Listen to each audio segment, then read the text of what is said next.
Bonjour tout le monde, juste avant de commencer la vidéo, sachez que je suis de plus en plus actif sur Insta, où je vous parle de mes actus ciné, mes conseils ciné, mes critiques aussi de films qui sortent en ce moment, et je le fais de manière un peu plus instinctive et directe que sur YouTube, donc le lien est dans la description, n'hésitez pas à me suivre. C'est vraiment par ce réseau social que je peux communiquer avec vous. Je vous retiens pas plus longtemps, on se lance dans la vidéo.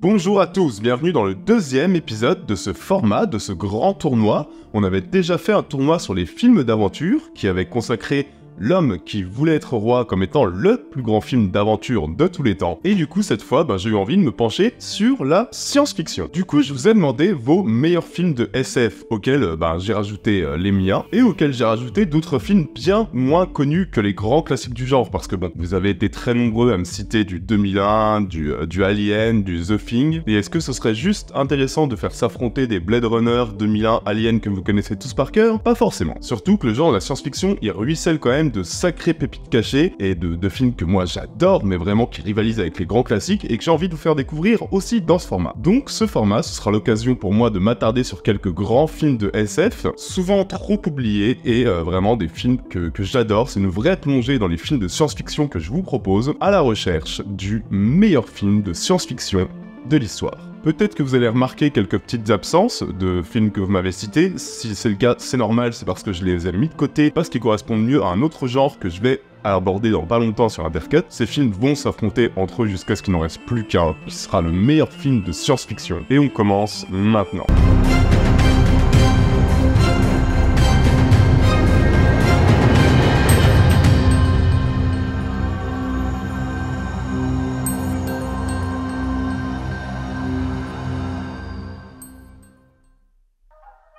Et ok, on commence du coup très fort, on commence très fort entre Soleil Vert et 2001, l'Odyssée de l'espace. J'adore Soleil Vert, qui est vraiment, à mon regard, vraiment un film culte, à la fois par son contexte, par ce qu'il raconte, par son allégorie à peine voilée de la guerre froide et de, l'idée qu'en fait, les ressources sur Terre soient pas inépuisables, qui décrit une dystopie absolument horrible et pourtant vraiment pas si éloignée, où la surpopulation a transformé la Terre en un véritable enfer. C'est un film très très connu, Soleil Vert, et moi je trouve que c'est un film qui a l'intelligence de pas trop en faire dans sa mise en scène parce que son sujet est tellement fort et tellement puissant, et sa direction d'acteur, son casting, l'intelligence de son écriture fait qu'en fait il te tient vraiment de A à Z, que tu vas... vraiment, c'est pas un film spectaculaire, mais c'est un film tétanisant en fait, Soleil Vert. C'est un film que j'ai découvert très jeune par mon père, et c'est quand même un film qui m'a mis un sacré coup. Le problème pour lui, c'est qu'il se retrouve face à 2001, l'Odyssée de l'espace, je vais pas m'attarder 3 heures sur 2001, qui est vraiment l'un des concurrents, l'un des prétendants au titre, clairement, et du coup je vais devoir dès le début éliminer Soleil Vert. C'est ça, ce format, parfois il est vraiment horrible, parce qu'on trouve à faire des choix odieux, quoi. Et dans un sens, c'est pour ça que j'aime bien ça, et c'est pour ça que je trouve aussi ludique. Mais bon, en l'état, je vais devoir voter 2001, c'est sûr. J'adore le cinéma de Tarkovsky. Je trouve que Tarkovsky est un grand maître qui, est très souvent étudié, très souvent cité, mais qu'on a tendance quand même un petit peu à oublier parmi les grands génies du siècle dernier. Et Rencontre du troisième type est loin d'être mon Spielberg préféré. Je veux dire, là, pour moi, il y a zéro débat. Pareil, je vais pas trop m'attarder sur ces deux films-là. Je vais clairement aller sur Stalker.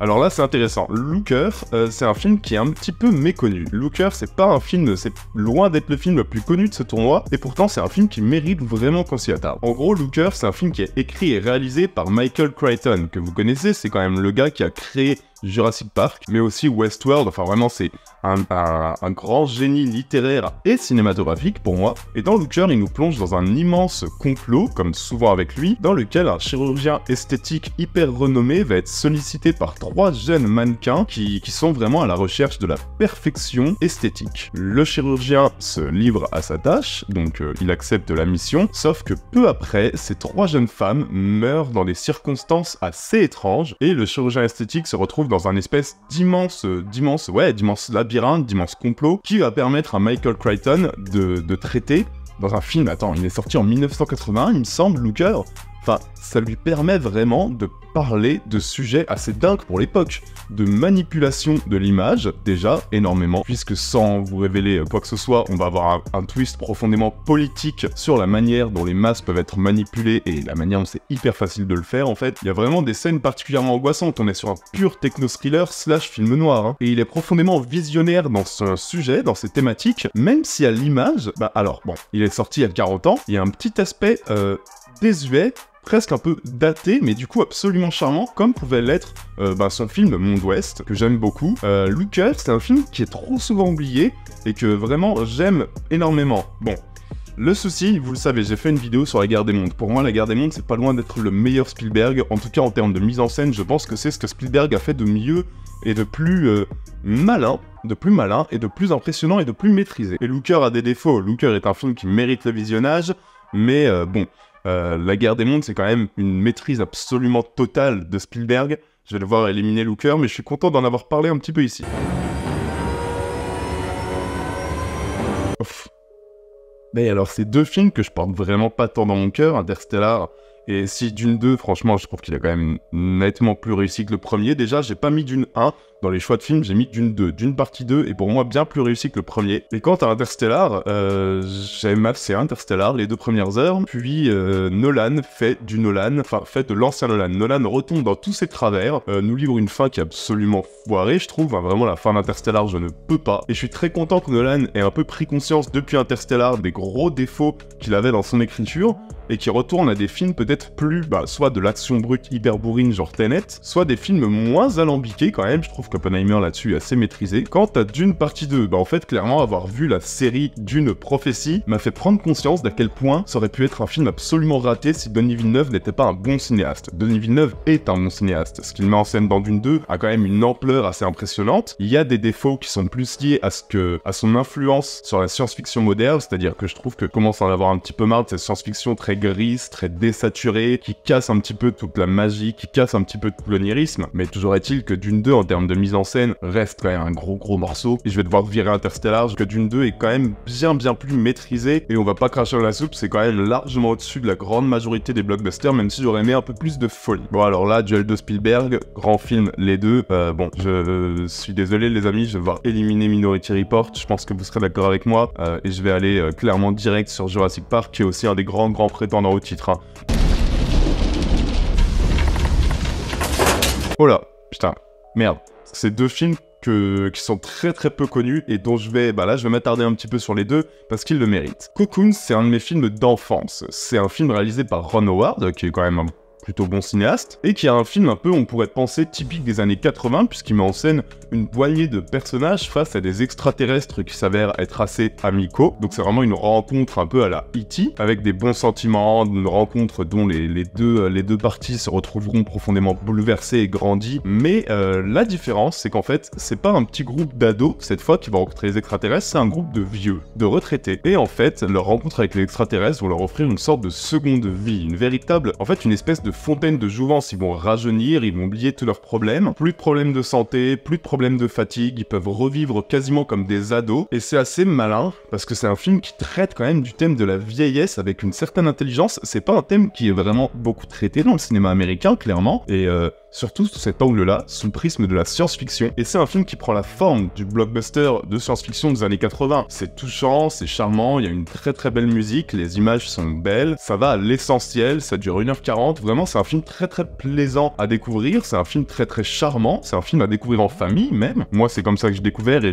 c'est comme ça que je l'ai apprécié. Le grand souci c'est que là, Cocoon, en fait il est face à The Whispering Star. Et The Whispering Star, c'est un film que j'adore. C'est un film réalisé par un grand cinéaste qui est Sonotion, et en gros, on suit un vaisseau spatial qui traverse la galaxie, et à bord, il y a une humanoïde qui a une sorte de facteur, en fait. Son métier, c'est de livrer des colis d'un bout à l'autre de la galaxie, et d'aller de planète en planète pour, faire en sorte de créer un peu le contact, et d'entretenir le contact entre ces planètes-là. Le truc, c'est qu'elle a énormément de temps libre entre chaque livraison, du coup, elle commence à se demander, mais qu'est-ce qu'il y a dans ces colis-là? Et c'est vraiment un film de voyage. C'est un film très calme, très atmosphérique, très doux, très tendre, loin des grosses folies de Sonotion. Enfin, Sonotion, on le connaît plutôt pour ces films ultra trash, ultra gore, avec du sexe partout. Ici, les amis, c'est une balade d'un bout à l'autre de la galaxie, imaginée par un artiste. Une mise en scène très douce, vraiment très statique, mais jamais ennuyante de la galaxie. Et moi, j'aime cette espèce de balade, en fait. On me tient par la main, on me plonge dans un monde complètement fantasmé, complètement imaginaire. Et le but du film, c'est juste d'en découvrir tous les rouages, d'en découvrir tous les secrets, tous les mystères, de découvrir tout ce qui se cache derrière ce grand vide. Et je trouve que c'est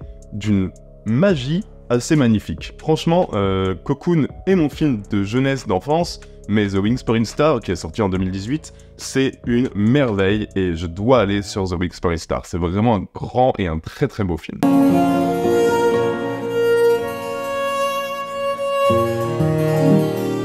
Ouf, ok.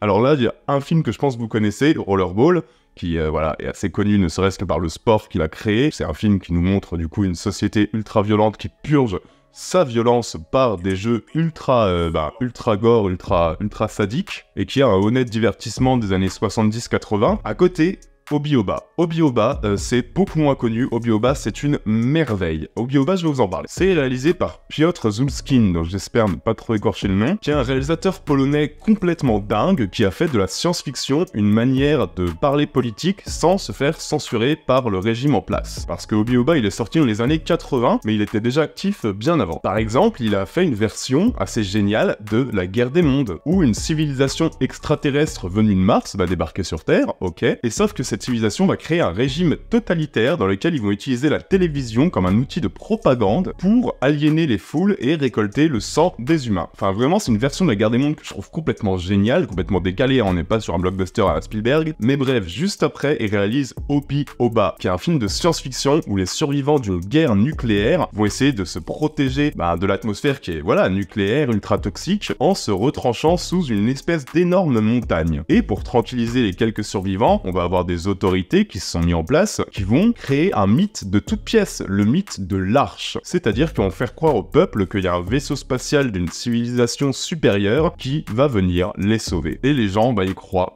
Et ils attendent désespérément l'arrivée de ce vaisseau. Et c'est une série B qui est complètement géniale d'invention en fait, qui est vraiment hyper inventive dans ses images, je pense que vous le voyez bien. Elle a pas un budget énorme, ça se ressent, mais du coup elle a 1000 idées de mise en scène et 1000 idées visuelles. Et Obi-Oba, c'est vraiment un grand film d'un grand réalisateur polonais. Enfin, de toute façon, je crois que vraiment entre Zulowski et Zulskin, on est quand même sur des grands patrons du cinéma. Obi-Oba, c'est une merveille. C'est largement au-dessus, je trouve, du divertissement sympathique qu'est Rollerball. Il n'y a pas de débat pour moi. Obi-Oba, clairement, et si vous avez l'occasion, foncez sur ce film. Taką ideę miałem, że jak się stłoczy zbyt wielu osobników na małej przestrzeni, to zbiorowość ulega degeneracji. Ok, alors le géant de fer ou Star Wars, j'accélère un peu parce que sinon ça va durer 40 minutes. Star Wars épisode 3, c'est mon épisode, c'est peut-être mon Star Wars préféré. Et j'aime beaucoup le géant de fer, qui est un film de jeunesse, qui m'a fait quand même chialer quand même sévère, et qui est, je trouve, quand même cinématographiquement un bien meilleur film que Star Wars épisode 3, qui a énormément de défauts, même s'il a aussi énormément de qualité, notamment, mon dieu, cette BO de John Williams. Mais pour les larmes, je vais partir sur le géant de fer, clairement. Ok, alors de l'autre côté du tableau. Alors, H2G2, je l'aime énormément. H2G2, je vous en ai déjà parlé sur cette chaîne, c'est un film qui est complètement absurde et que vraiment qui me plaît beaucoup. Mais à côté, il y a La Planète des Singes, qui est vraiment peut-être l'un de mes films de science-fiction préférés, en tout cas un gros concurrent au titre. Le génie de La Guerre des Singes, on l'oublie souvent, mais pour moi, je le compare presque à du 2001 de Kubrick. Les séquences d'intro, l'espèce de demi-heure de errance au milieu d'une planète dont on ne sait rien, rythmée par une musique hyper angoissante de Jerry Goldsmith, les scènes complètement cultes, je veux dire la scène de découverte du singe, la scène de fin, mais La Planète des Singes, c'est une merveille, et même si j'adore H2G2, que je vous conseille absolument, et qui est un film de dimanche soir complètement parfait, pour surtout pas prise de tête du tout, hein, vraiment c'est hilarant, cet humour britannique, je dois partir sur La Planète des Singes, qui est une merveille de science-fiction, vraiment.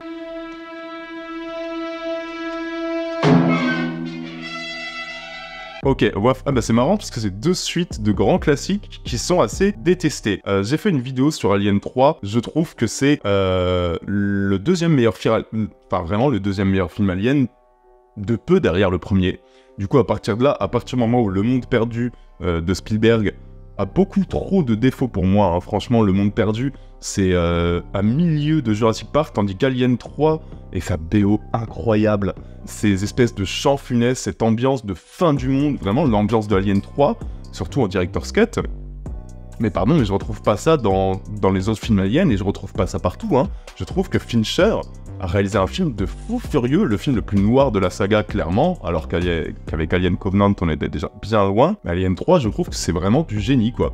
Donc, clairement, Alien 3 surpasse le monde perdu, pour moi, il n'y a pas de débat. Oh là là les amis, bon bah Zardoz, vous connaissez tous cette image de Sean Connery en slip rouge, ultra kitsch, ultra cheap, mais c'est un film qui mérite qu'on s'y attarde un peu plus. C'est un film qui est réalisé par John Boorman, qui est quand même loin d'être un tâcheron, hein. Et c'est un film qui se passe en 2293, on a une Terre qui a été complètement dévastée, et seule il y a une espèce de petite élite qui a gardé l'ensemble du savoir acquis par l'humanité. Le reste, bah c'est vraiment cow-boy quoi, c'est du Far West, c'est du western, c'est du Mad Max, c'est des gens qui essayent de survivre à leur manière dans une espèce d'ultra-violence, notamment les exterminateurs qui font un génocide en tuant au nom d'un certain dieu qui s'appellerait Zardoz. Dans l'idée, on traite quand même de thématiques assez lourdes, assez intenses, mais vous voyez bien aux images, John Boorman, ces thématiques-là, il les survole gentiment et il te balance un espèce d'ovni visuellement incroyable, qui ne ressemble à rien d'autre. Toujours amusant à voir, hein, franchement, c'est un film devant lequel tu t'éclates, Zardoz. C'est un film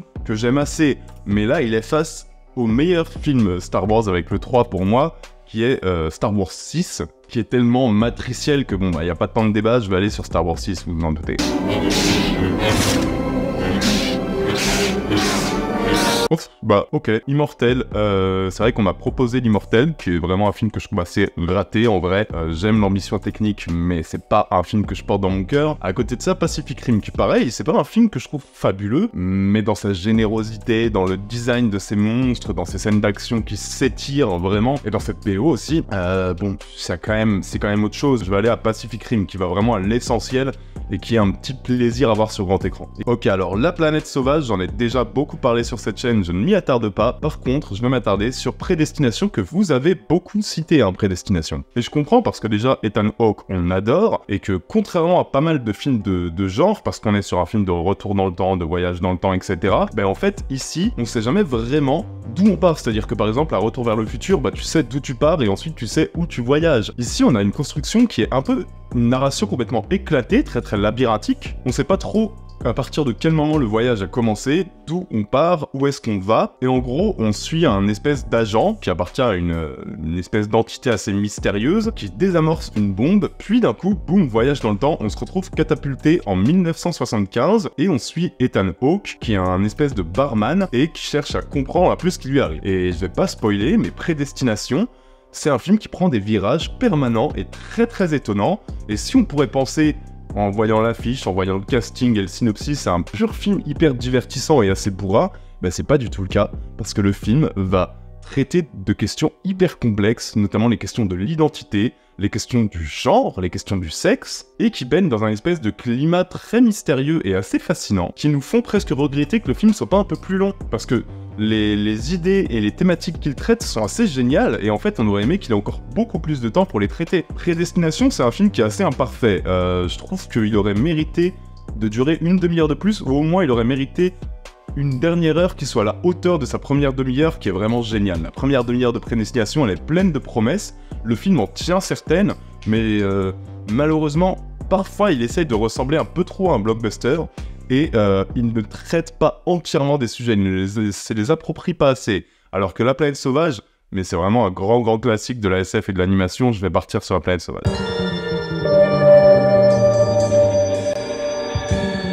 Dune de David Lynch, je l'aime beaucoup ce film, j'en ai pareil fait une vidéo qui s'appelle Tu n'as pas compris, Dune de David Lynch. Je sais que c'est un film assez détesté, et face à lui, Possible World. Pas très connu, Possible World, donc Monde Possible, en fait, pareil, c'est un voyage dans le temps. En fait, Monde Possible, ça nous raconte les choix qu'on a fait dans nos vies et qui auraient pu changer nos vies, justement. Et en fait, on suit un homme qui a la possibilité de naviguer dans tous ses choix, tout ce qu'il aurait pu faire dans la vie, dans tous les chemins qu'il a pris ou desquels il s'est détourné, une infinité de mondes possibles, en fait, du coup, et en fait, dans tous ces mondes possibles, il y a une femme, toujours la même, qu'il cherche à conquérir. À côté de ça, on suit une enquête sur et ben sur un meurtrier en série qui vole le cerveau de ses victimes. J'en dirai pas plus. On pourrait penser pareil qu'on est sur un film noir très thriller, mais en fait on est sur un film qui est quand même assez lent, qui est assez intimiste, qui est très très sobre dans sa mise en scène. Hein. C'est un film très théâtral, et c'est pas étonnant parce qu'il est inspiré d'une pièce de théâtre. Le souci c'est que je trouve qu'il aurait pu être bien plus propice à la rêverie et à l'onirisme, et qu'en fait il reste vraiment très très terre à terre, mais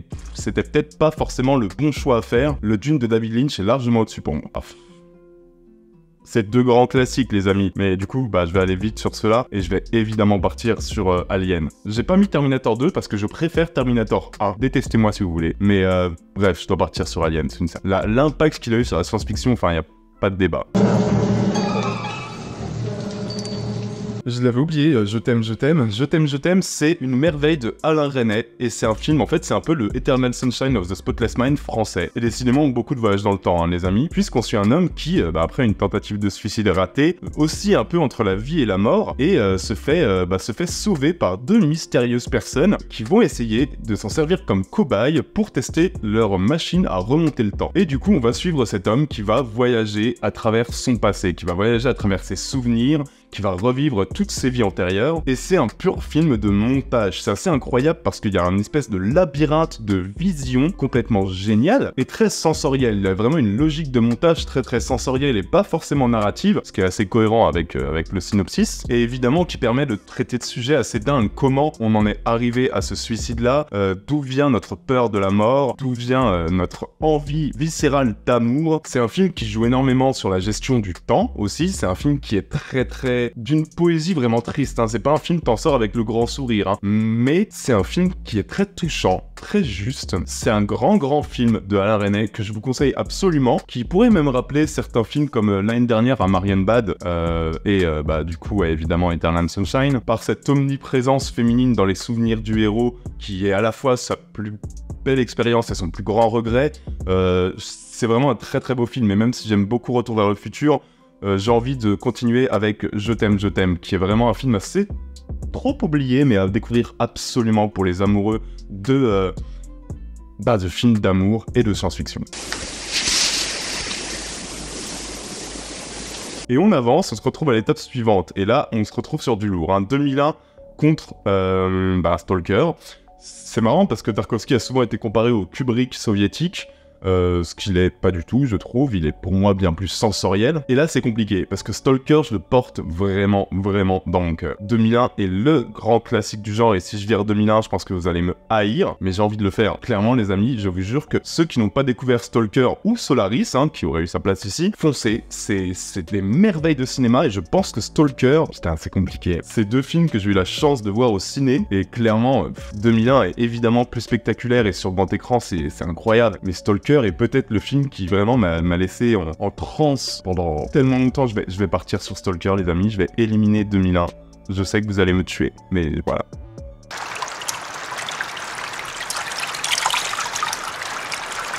Ouais, La Guerre des Mondes dit quand même bien plus de choses que Dune partie 2, hein, franchement. Enfin, Dune partie 2 est un bon film, un grand film pour certains.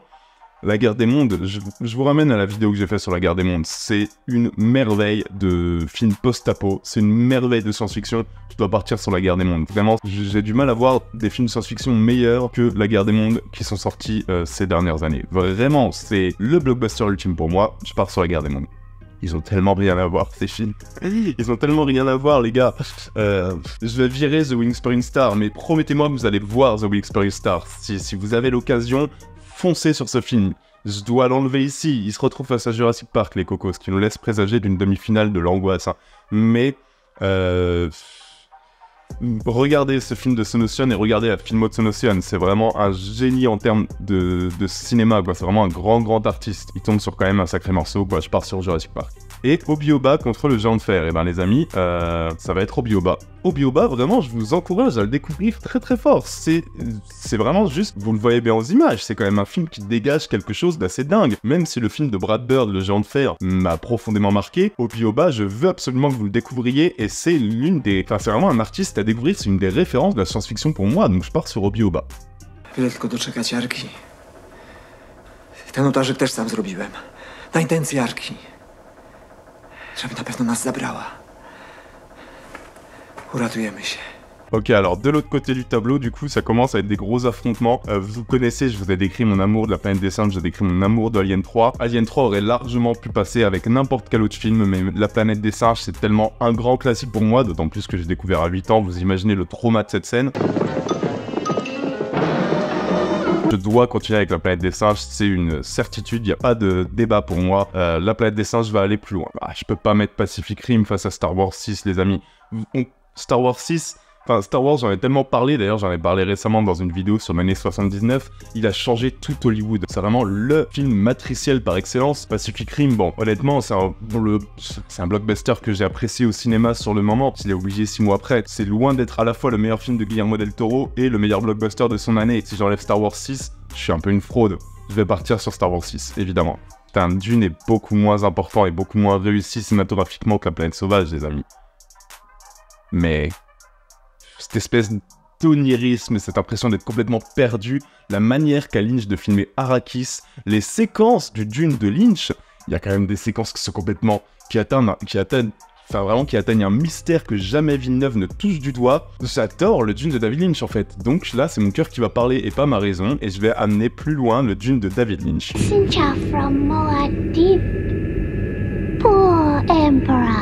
Et bon, bah désolé à la René. Désolé à la René, mais bon, Alien, complètement. Je dois partir sur Alien, Je t'aime est un film à découvrir absolument, vraiment, jetez-vous sur ce film, je dois partir sur Alien, c'est assez évident. Ouais, bah écoutez les amis, je vais devoir faire sortir La Guerre des Mondes, même si, voilà, je t'arriverai jamais assez d'éloges là-dessus, je dois faire sortir La Guerre des Mondes. Il y a des choix à faire, les cocos, hein, et vraiment, Stalker, j'insisterai jamais assez sur la merveille que représente ce film. Allons sur Stalker.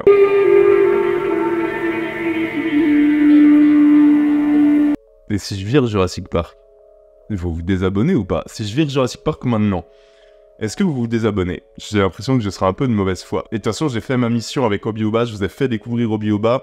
Je peux pas, le Louis gamin ne peut pas enlever Jurassic Park. Je vais cliquer sur Jurassic Park. Ce qui nous fait donc, ouais, voilà. Dans la construction de ma cinéphilie, je pense que Stalker est plus important que Jurassic Park pour moi. Je pense, les amis, que je vais laisser Stalker en finale.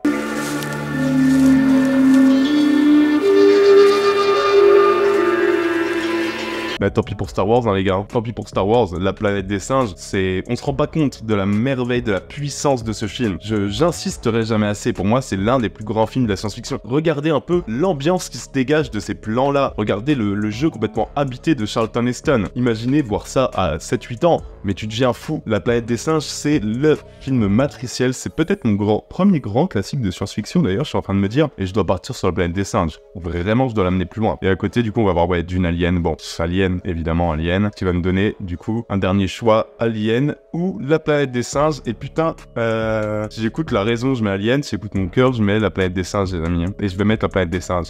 Vous allez me haïr, mais je vais mettre la planète des singes, c'est comme ça. Ridley Scott est un monstre, un monument qui a aussi apporté une touche de noirceur complètement inattendue à la science-fiction qui était à l'époque quand même assez déconsidérée et très souvent considéré comme un genre de série B très cheap. Même Ridley Scott le considérait comme tel avant de faire Alien.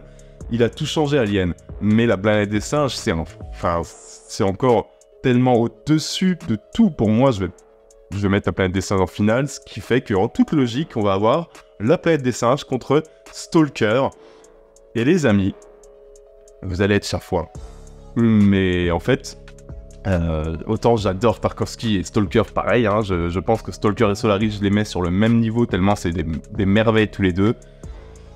Ben, je vais devoir partir sur La Planète des Singes. La Planète des Singes est mon film préféré de science-fiction, je crois. Et là, ce tournoi a permis de mettre ça en évidence. C'est le film qui m'a le plus marqué, c'est l'exploration de l'espace qui m'a le plus angoissé dès l'ouverture, dès les premiers plans, dès cette introspection de Charlton Heston. C'est la séquence qui m'a le plus traumatisé. C'est juste l'un des films les plus puissants que j'ai pu voir de ma vie, clairement. Même si Tarkovsky est l'un des grands maîtres et le grand maître du cinéma sensoriel, je vais mettre La Planète des Singes comme étant le meilleur film de science-fiction de l'histoire. You maniacs! You blew it up! Oh, damn you! God damn you all to hell! Voilà les amis, bah peut-être que vous serez pas d'accord avec le résultat de ce tournoi, et vous savez quoi, c'est là tout l'intérêt. Et du coup, bah écoutez, ce tournoi est disponible dans la description. Vous pouvez le faire, vous pouvez le partager, vous pouvez essayer de voir vous quel serait votre film de science-fiction préféré, et n'hésitez pas à me le dire en commentaire parce que de toute façon je les lis tous et c'est toujours intéressant de voir nos petites différences de point de vue. J'adore ce format les amis, je trouve que c'est un format participatif qui est assez génial, même s'il est assez compliqué à mettre en place. Et d'ailleurs pour soutenir la chaîne, nous permettre de faire des vidéos si longues et un peu plus travaillées comme ça, il y a un petit Tipeee qui nous permet de faire vivre la chaîne et qui chaque petit don aide énormément, vraiment c'est le meilleur moyen de la soutenir. On a aussi un compte Insta sur lequel je suis de plus en plus actif, bien plus que sur Twitter, et vous pouvez suivre, le lien est en description. N'oubliez pas de s'abonner puisqu'on sort 2 vidéos par semaine, la prochaine arrive très bientôt. D'ici là, prenez soin de vous et n'oubliez pas que vous êtes les meilleurs. Ciao à tous, bisous.